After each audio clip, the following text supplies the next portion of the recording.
Hi families, my name is Mr. Marks and I am the instructional technologist for the district.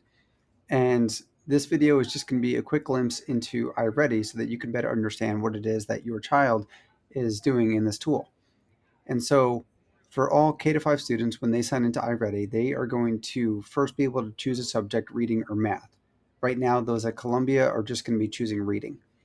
And we'll start with reading, and typically most students will get a screen that looks like this that has their path, which includes the next lesson. There could potentially be two lessons there for them to choose from.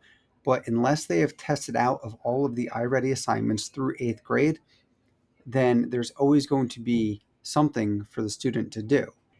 And then they would just be able to click on that lesson and go into it. And they can also go into My Progress at the bottom here.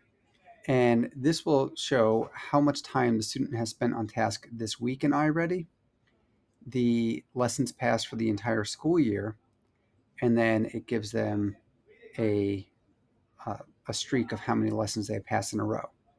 In order to pass a lesson, the student must score 67 or greater, and we can go down to completed work, and there you will see the previously completed lessons for the entire year.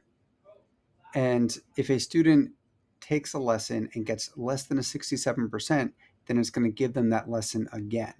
If I switch over to math, and go back to the to-do page, you will sometimes see teacher assign lessons on the side here as well. There are some instances where it makes sense for the teacher to be assigning lessons on their own, but that's not always the case. So if you only see the My Path, that's perfectly fine.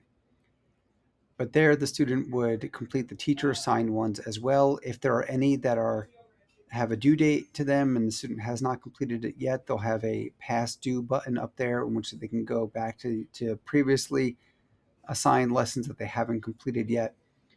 In this case, the student is completely up to date. On the math side, they may have the bookshelf and then the tools as well, and then learning games.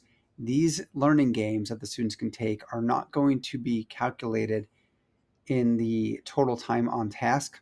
That's only going to be for the lessons that they are completing that week. Something to keep in mind is that the teachers are not going to see the students' individual breakdown of each of the questions that they answered in a lesson. They will see the overall score that the student did. They can go in and they could see the lesson, they could see the standards that are tied to that lesson, and so on and so forth, but they won't see a individual questions that the student has answered within that lesson. Okay, and then the last thing to keep in mind is that when your child signs into iReady, there is going to be this Family Center button up in the top right. You can open up to that, and then you have lots of iReady resources that are designed to help families in supporting their child.